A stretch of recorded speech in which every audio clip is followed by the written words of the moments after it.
అందరికీ నమస్కారం. నేను మీ మురళిని. అంబటి రాంబాబుకి జగన్ గారు ప్రమోషన్ ఇచ్చారు, అది కూడా జైల్లో ఉండగా. ఏంటి అవాక్ అవుతున్నారా? మరి ఈ స్టోరీలోకి వెళ్ళబోయే ముందు మీ అందరికీ ఒక చిన్న విషయం చెప్తా. ఎక్కడైనా ఉద్యోగంలో ప్రమోషన్ చూస్తాం, వ్యాపారంలో ప్రమోషన్ చూస్తాం, లేదు అంతకంటే జీవితాల్లో కూడా ప్రమోషన్ చూస్తూ ఉంటాం. ముఖ్యంగా వైసీపీ పార్టీలో మాత్రం ఎదుటి వాళ్ళని తిడితే ప్రమోషన్ ఆటోమేటిక్గా వచ్చేస్తుంది. ఇది నిజం. ఎందుకు అనంటే గత 5 సంవత్సరాల్లో మనం అదే చూసాం. చంద్రబాబు నాయుడు గారిని ఆ తురే ఒరే అరే గిరే అంటూ, మరి లోకేష్ నిమ్మో బచ్చగాడు వాడు వీడు అని ఏకవచనంతో సంబోధించి క్యారెక్టర్ అసాసినేషన్ చేసినటువంటి కొడాలి నానికి 3 సంవత్సరాల మంత్రి పదవి దక్కింది. కాదంటారా? అలాగే రోజా మిడిల్ ఫింగర్ చూపిస్తూ ప్రతి ఒక్కరిని చాలా నీచంగా దౌర్భాగ్యంగా తిట్టినటువంటి రోజాకి మంత్రి పదవి వరించింది. అలాగే వాళ్ళ అన్నగారు కూడా ఎన్నో దందాలు, ఇవన్నీ మనందరికీ తెలిసినవి. ఇకపోతే నెక్స్ట్ జోగి రమేష్, మరి అతను కూడా పవన్ కళ్యాణ్ గారిని అనరాని మాటలు అంటూ వాడొక లుచ్చ, వాడొక కుక్క, ఇటువంటి మాటలు మాట్లాడుతూ జగన్ గారికి వీర విధేయుడిగా మారిపోయిన తర్వాత అతనికి గృహశాఖ మంత్రిగా ప్రమోషన్. ఇక అంబటి రాంబాబు, అనిల్, వీళ్ళందరినీ చూస్తే మీ అందరికీ తెలియదు ఏముంది. వైసీపీలో మనకి మంత్రి పదవి కావాలన్నా, లేదు సీటు కావాలన్నా, లేదు మనం ఇంకా ఏదైనా ఆశించి ఆ పదవిలోకి మనం వెళ్ళాలని అనుకున్నా, మరి జగన్ గారికి వీర విధేయుడిగానే ఉండాలి. లేదు అని అంటే ఆపోజిషన్ పార్టీలో ఎవరైతే ఉన్నారో వాళ్ళని జగన్ గారికి నచ్చి మెచ్చే విధంగా తిడుతూ అయినా ఉండాలి. గత 5 సంవత్సరాల్లో జరిగింది ఇదే. అయితే ఇక్కడ ఒక చిన్న విషయం మనం గమనించాలి. ముఖ్యంగా జోగి రమేష్ విషయానికి వస్తే తను మాట్లాడిన మాటలు చూస్తే ఒక అడుగు ముందుకు వేసి ఏకవచనంతో వాడొక కుక్క అనే విషయం దాకా ఎందుకు రావాల్సి వచ్చింది అని అంటే, రాజకీయాల్లో మనం ఎన్నో చూస్తూ ఉంటాం. అంటే ఆరోగ్యకరమైన రాజకీయాలు 2019కి ముందు, 2019 తర్వాత అనారోగ్యకరమైన రాజకీయాలు అనేది రాజకీయ విశ్లేషకులు అంటున్న మాట. ఎందుకు ఈ మాట అంటున్నారు అని అంటే, టీవీల దగ్గర కూర్చున్నారు అని అంటే ఒక రాజ్యాంగబద్ధమైన చర్చా వేదికలో ఒక శాసనసభ కానివ్వండి, రాజ్యసభ కానివ్వండి, లేదు పార్లమెంట్ కానివ్వండి, ఎక్కడైనా సరే ఒక రాజ్యాంగ నిబద్ధతతో కూడినటువంటి ప్రజా సంక్షేమం గురించి మాట్లాడినటువంటి మాటలు అన్నీ కూడా అందరూ కూర్చుని వినేవారు 2019కి ముందు. ఆ తర్వాత విషయానికి వస్తే వైసీపీ పార్టీ శాసనసభలో మాట్లాడిన మాటలు చూడాలి అని అనుకుంటే అవి మాటలు కాదు, మాటలు తూటాలు, అంతకనే కాదు. ఎందుకు అనంటే మాటలు తూటాలు అని ఎందుకంటారంటే, ఎవరైతే ప్రజాక్షేత్రంలో కరెక్ట్ అయిన అభివృద్ధిని చూపించలేదో వాటిని ఎత్తు చూపే విధానాన్ని మాటల తూటాలతో కడిగేశారా అని అంటుంటారు. కానీ ఇది అట్లాంటి విషయాలు కాదు.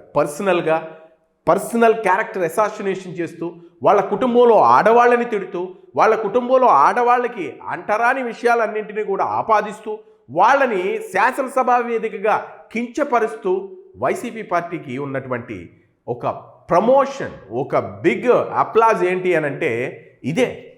నిజం చెప్పాలి అని అనుకుంటే వాళ్ళు ఇప్పుడు చూడండి, ఇక్కడ మనం ఒక చిన్న విషయం గుర్తు చేసుకోవాలి.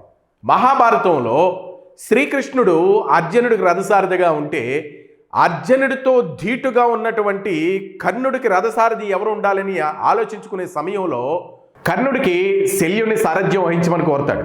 శల్యుడు ఎటువంటి వాడు అంటే, యుద్ధ నీతిలో భాగంగా పాండవులకి పక్షపాతి అయినా సరే శల్యుడు ఏం చేస్తాడంటే, ఈ కర్ణుడిని దిగజార్చడానికి క్యారెక్టర్ అసాసినేషన్ చేస్తూ, అలాగే వాళ్ళ తరంలో అంటే కర్ణుడి తరంలో ఎటువంటి వాళ్ళు ఉండేవారు, కర్ణుడి యొక్క ధైర్య సాహసాల మీద, కర్ణుడి యొక్క జీవితం మీద రకరకాల ప్రశ్నలతో నువ్వేం కొడతావులే, సోతపుత్రుడివి, నువ్వు అసలు ఎందుకు పని చేయవు, నువ్వు నీ బ్రతుకెంత, నువ్వెంత, పాండవుల ముందు నువ్వెంత, ఇట్లా మాట్లాడుతూ ఉండేవాడు.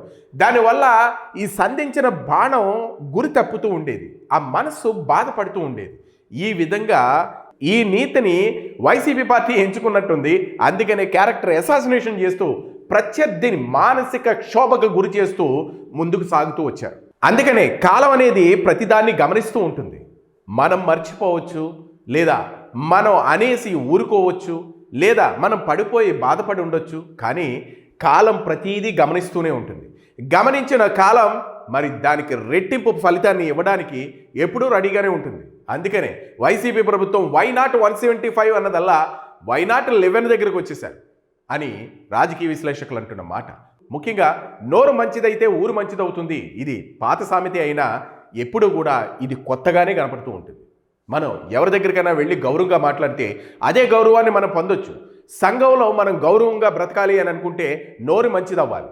ముఖ్యంగా వైసీపీ నాయకుల పరిస్థితికి మనం చూస్తే ఆ పరిస్థితి ఎంత దౌర్భాగ్యమైన స్థితికి చేరింది అని అంటే జగన్ గారిని ప్రత్యక్షం చేసుకోవాలన్నా, జగన్ గారి దృష్టిలో పడాలన్నా ఒకటే మంత్రం, ప్రత్యర్థిని బూతులతో తిట్టు, ప్రత్యర్థిని క్యారెక్టర్ అసాసినేషన్ చేస్తూ తిట్టు, ప్రత్యర్థిని ఎప్పుడూ కూడా ఎవరి దగ్గర ఎలా మాట్లాడాలో అలా మాట్లాడుతూ అతన్ని విచ్చలవిడిగా నీ నోటుకొచ్చిన బూతులు ప్రయోగించి అతన్ని దిగజార్చేయి. ఇది వైసీపీ పార్టీ యొక్క లాజిక్. ఈ లాజిక్ వల్లనే ఇప్పుడు అధపాతాళంలో కనుక పడిపోయారు. ముఖ్యంగా జోగి రమేష్ విషయానికి వస్తే ఇందాక మనం చెప్పుకున్నట్టు ఆడి కుక్క, ఈడి పంది, ఈడు లది, ఈడు ఇది, ఆ లకారం భాష ఎంత దారుణం అంటే లంకారం భాష. ఆ భాషని వినడానికి చాలా అసహ్యంగా కనిపెడుతూ ఉంటుంది. ఎప్పుడైనా చదువురాని వాళ్ళు మూర్ఖులు ఎవరైనా మాట్లాడుతూ ఉంటే పెద్దవాళ్ళు తిడుతూ ఉంటారు, ఏంటా మాటలు అని. కానీ వీళ్ళు చదువుకున్నారు, మరి ప్రజలు ఇచ్చినటువంటి ఒక మంచి పదవిలో కూర్చున్నారు. అలాగే ప్రజా సంక్షేమం కోసం పోరాటం చేస్తూ ప్రజా సంక్షేమం అభివృద్ధి వైపు మేము అడుగులు వేస్తామని ప్రజాధికారం తీసుకున్నారు. ఇన్ని తీసుకున్న వాళ్ళు కూడా ఈ లంకారం భాష మాట్లాడుతూ ఉంటారు. అందుకనే ఎప్పుడైతే మీరు గమనించారో లేదో, మొన్న అంబటి రాంబాబు గారు చంద్రబాబు నాయుడు గారిని తిట్టిన తర్వాత జైలు అంటే నాకు భయం లేదు, నేను ఆత్మ చెప్పింది కాబట్టి నా అంతరాత్మ ఒప్పుకోలేదు కాబట్టి నేను మళ్ళా వచ్చి క్షమాపణ చెప్తున్నాను, అంతేగాని చంద్రబాబు నాయుడుకి భయపడి కాదు, జైలు అంటే నాకు లెక్కలేదు అన్న అంబటి రాంబాబు మొదటి రోజునే జైల్లోకి వెళ్ళగానే అదే బ్లాక్, స్నేహ బ్లాక్, చంద్రబాబు నాయుడు గారిని రాజమండ్రి సెంట్రల్ జైల్లో ఏ బ్లాక్లో ఉంచారో స్నేహ బ్లాక్లో అదే బ్లాక్లో అంబటి రాంబాబు గారిని కూడా ఉంచడం జరిగింది. అలాగే అంబటి రాంబాబు గారు వెళ్ళగానే నాకు ఈ టిఫిన్ నచ్చలేదు, ఈ భోజనం నచ్చలేదు, ఇంటి నుంచి మేము తెచ్చుకుంటాం, రకరకాల కోరికలన్నీ కోరితే అక్కడ అధికారులు ఒప్పుకోలేదు. ఎందుకు అనంటే జైలులో సత్ప్రవర్తన కోసం జైలు శిక్ష విధిస్తుంది ఎక్కడైనా. అప్పుడు రాజుల కాలం అవ్వచ్చు, ఇప్పుడు ప్రజాప్రభుత్వం కావచ్చు, ఎవరైనా తన మానసిక పరిస్థితిని కాస్త మెరుగుపరుచుకోవడానికి జైలులో తన సత్ప్రవర్తనతో కూడుకున్నటువంటి మనిషిని తయారు చేయడానికి జైలు శిక్ష వేస్తారు. అంతేగాని నా ఇంటి దగ్గర ఉన్నటువంటి 100 ఇంచెస్ కలర్ టీవీ కావాలి, ఆ బిర్యానీ ఫుడ్ కావాలి, నాకు పడుకోవడానికి ఏసీ కావాలి, నా పక్కన ఎవరో కావాలి, ఇలాంటివి అసలు ఒప్పుకోరు. అది ఏంటి అనంటే దానికంటే కొన్ని నామ్స్ ఉన్నాయి. జైలు శిక్ష అంటే ఏదో ప్రజాప్రతినిధి, ఓకే మనం అనుకోవచ్చు, అదేంటి ప్రజాప్రతినిధి కదా, తను ఎంతో విలాసంగా బ్రతుకుంటారు, అంత విలాసంగా బ్రతికినటువంటి వ్యక్తిని మరీ ఎంతో దారుణంగా జైల్లో పెట్టేస్తే ఎలాగంటే ఏదో కొన్ని వెసులుబాట్లు కోర్టులు కల్పిస్తాయి. న్యాయ వ్యవస్థలో న్యాయస్థానాలు ఇవన్నీ కూడా కొన్ని వెసులుబాట్లకి అవకాశం ఉంది. కానీ మనం మాట్లాడిన భాష, మన ప్రవర్తన, వీటిని బట్టి చూస్తే కోర్టులు కూడా వాటికి స్వస్తి పలికిస్తూ ఉంటాయి. మరి అంబటి రాంబాబు గారు తను అడగాల్సినవన్నీ కూడా అడిగితే కోర్టు కూడా తీసి పక్కన పెట్టింది. 14 రోజుల రిమాండ్ మరికొద్ది రోజుల్లో పూర్తి కాబోతుంది.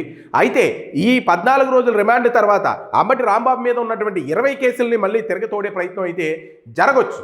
ఎందుకు అనంటే రాజకీయ విశ్లేషకులు నెత్తి నోరు కొట్టుకుని చెప్తున్నటువంటి మాట ఏంటి అనంటే, అంతకుముందు వైసీపీ ప్రభుత్వం చేసినటువంటి ఆ పని ఇప్పుడు కూటమి ప్రభుత్వం కూడా చేసి చూపిస్తుంది అన్న మాట వినబడుతుంది. అంటే నీవు నేర్పిన విద్యయే నీరదాక్ష అంటూ. ఇప్పుడు కూటమి ప్రభుత్వం ఎంతో సవ్యంగా చంద్రబాబు నాయుడు గారు లాంటి విజనున్న వ్యక్తి సీఎంగా అంతకుముందు ఎన్నో టైమ్స్ చేసినటువంటి వ్యక్తిని తీసుకుని వెళ్ళి జైల్లో పెట్టాలన్న ఒక ఆలోచనతో తనని టచ్ చేశారు.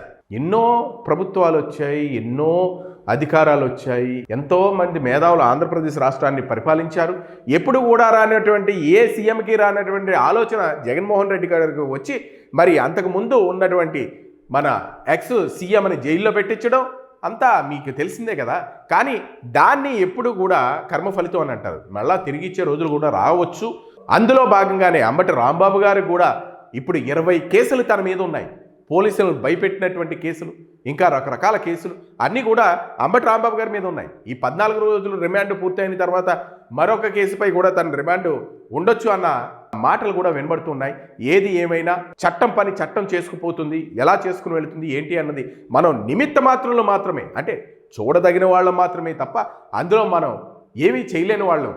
ఎందుకనంటే మన చట్టాలు అంత అద్భుతంగా పని చేసుకుని వెళుతూ ఉంటాయి. మరి ఇందులో భాగంగా ఇప్పుడు మనం అంబటి రాంబాబు గారికి ప్రమోషన్ ఏంటి అన్న విషయాన్ని మనం మాట్లాడుతున్నాం కాబట్టి ఈ ప్రమోషన్ విషయంలో చంద్రబాబు నాయుడు గారిని అనరాని మాటలు అంటూ తను సెంట్రల్ జైలుకి వెళ్ళారు, జైలు శిక్ష అనుభవిస్తున్నారు. అంటే ఇప్పుడు రిమాండ్లో ఉన్నారు కాబట్టి మరి తర్వాత పర్యవసానాలు ఎలా ఉంటాయన్నది ఎవరికీ అర్థం కాదు. కాబట్టి జగన్ గారు ఎవరికి ప్రమోషన్ ఇవ్వాలన్నది మనం అంతకుముందు మనం మాట్లాడుకున్నాం. ఎవరు? కొడాలి నాని గారు, రోజా, అలాగే జోగి రమేష్, ఇలాగా మన అనిల్ యాదవ్, ఇట్లా చెప్పుకుంటూ పోతే చాలామంది ఉన్నారు. మరి ఇప్పుడు అదే ప్లేస్లో అంబటి రాంబాబు గారికి ఒక మంచి ప్రమోషన్ వచ్చే అవకాశం కనపడుతుంది అనేటి వైసీపీ వర్గాల్లో వినబడుతున్నటువంటి మాట. అంటే ఇప్పుడు ప్రమోషన్ ఏంటి అని మీకు అనుమానం వచ్చిందా? కాదండి. 2029లో జరిగే ఎలక్షన్ల తర్వాత ఈ వైసీపీ పార్టీ అధికారంలోకి వచ్చిన తర్వాత అప్పుడు అంబటి రాంబాబు గారు ఎమ్మెల్యే అయిన తర్వాత తనకి ఒక మంచి పదవి తనకి కట్టబెట్టడానికి జగన్ గారు సుముఖంగా ఉన్నారు అన్న మాటలు వినబడుతున్నాయి. ఏది ఏమైనా అంబటి రాంబాబు గారు జైల్లో ఉండగానే జగన్ గారు ప్రమోషన్ ఇచ్చారనంటే వైసీపీ వర్గాల్లో ఎంతో ఆతృత, ఎంతో ఆనందం, వాళ్ళ కుటుంబాల్లో సంతోషం. ఏం జరుగుతుంది ఇక్కడ? ఏం జరగబోతుంది? అసలు ఎక్కడ ఉంది ఇది? ఏంటో ఏం జరుగుతుందో ఎవరికి అర్థం కానటువంటి పరిస్థితి. అలాగే అంబటి రాంబాబు గారు అయితే నన్ను జైల్లో పెడితే నేను జీవిత చరిత్రను రాసుకుని కూర్చుంటా, జైలు అంటే నాకు భయం లేదని చెప్పిన సందర్భాలు ఎన్నో ఉన్నాయట. అందుకనే ఇప్పుడు సెంట్రల్ జైల్లో కూర్చుని తన జీవిత చరిత్రనే తను రాసుకుంటారేమో అన్న మాటలు కూడా వినబడుతున్నాయి. మరి ఈ జీవిత చరిత్ర ఎవరికి ఆదర్శం అంటే సుకన్యగా, లేదు గంట అరగంటకా, దేనికి ఆదర్శంగా తీసుకుని ఎవరు చదువుతారు అన్న మాటలు కూడా వినబడుతున్నాయి. ఎంత వ్యంగ్యంగాను చంద్రబాబు నాయుడు గారు మీరు తప్పు చేస్తున్నారు అంటే ఎట్లా అంటే అధికారం మాది, గత 5 సంవత్సరాలుగా అధికారంలో మేము ఉన్నాము, మరొక 30 సంవత్సరాల అధికారంలో మా జగనన్నే ఉంటారు, ఉన్న తర్వాత మీ పని ఇలా ఉండదు, మేము ఇంకా మార్చేస్తాము అన్న చందాన మాట్లాడకూడదు. ఇది ప్రజాక్షేత్రం, ప్రజలు ప్రతిదీ గమనిస్తూ ఉంటారు. ఇప్పుడు ఇందాక మనం మాట్లాడుకున్నట్టు కాలం బలీయమైనది. ఎంత బలం ఉన్నదంటే కాలం అంత బలం ప్రజలకు ఉంది. గద్దెనెక్కించాలన్న వాళ్ళే, తీసుకుని వచ్చి అధపాతాళలోకానికి తొక్కేయాలన్న వాళ్ళే గమనిస్తారు, ప్రతిదీ గమనిస్తారు. వాళ్ళు ఎప్పుడు దేన్ని బయటకు తీయాలో అప్పుడు దాన్ని బయటకు తీసి ఎవరిని ఎక్కడ పెట్టాలో అక్కడ పెడతారు. మనం ముఖ్యంగా మాట్లాడుకోవాలనుకుంటే వీళ్ళకంటే తల్లో జేజమ్మలు ఉన్న వాళ్ళనే ఆహాకారాలు చేపించేసి అధపాతాళలోకానికి తొక్కేసింది ఈ ప్రజలు. అందుకనే చాలా జాగ్రత్తగా ఉండాలి. ప్రజాక్షేత్రంలో మాట్లాడేటప్పుడు నాలుక కరెక్ట్గా ఉండాలి. మనం ఎదుటి వాళ్ళని గౌరవంగా మాట్లాడాలి. ఇవన్నీ నేర్చుకోవాలి. అంబటి రాంబాబు గారు ఇప్పుడు జైల్లో ఈ రిమాండ్ అయిపోయిన తర్వాత మరి ఏం జరుగుతుందో ఏంటో తెలియదు. కానీ జైల్లో కూర్చొని జీవిత చరిత్రే రాస్తారో, లేదు అనంటే ప్రజా వ్యతిరేక సూక్తులే రాస్తారో, లేదంటే చంద్రబాబు నాయుడు గారి పరిపాలన మీద వ్యతిరేకంగా రాస్తారో, ఏమి రాస్తారో తెలియదు. కానీ అంబటి రాంబాబు గారు మాత్రం జైలు అంటే నాకు భయం లేదు అని చెప్పుకొని వచ్చారు. తర్వాత ఇప్పుడు ప్రమోషన్లో అంబటి రాంబాబు గారికి ఉన్నటువంటి ప్రమోషన్ ఏం ప్రమోషన్ అయ్యా అంటే ఎవరికీ అర్థం కాదు. కానీ వైసీపీ పార్టీ మాత్రం తనకి ఒక మంచి పదవి ఇవ్వడానికి 2029లో గెలిస్తే, అది కూడా మీరు గమనించాలి, 2029లో వైసీపీ పార్టీ గెలిస్తే అంబటి రాంబాబుకి ఒక మంచి పదవి ప్రమోషన్ రూపంలో జగన్ గారు ఇవ్వాలని చూస్తున్నారని వైసీపీ వర్గాల్లో వినబడుతున్నటువంటి మాట. ఏది ఏమైనా అంబటి రాంబాబు గారు ఒక మచ్చు తునక. దేనికి అనంటే జగన్ గారు ఏదైనా సరే, ఏ తప్పు చేసినా, ఏది చేసినా వెంటనే మైకుల ముందుకు వచ్చేసి, కెమెరాల ముందుకు వచ్చేసి దాన్ని ఖండించేయాలి. అంటే అది తప్ప రైటా, అసలు మనం మైకుల ముందుకు వెళ్ళొచ్చా, వెళ్ళకూడదా, ఏమీ ఉండదు.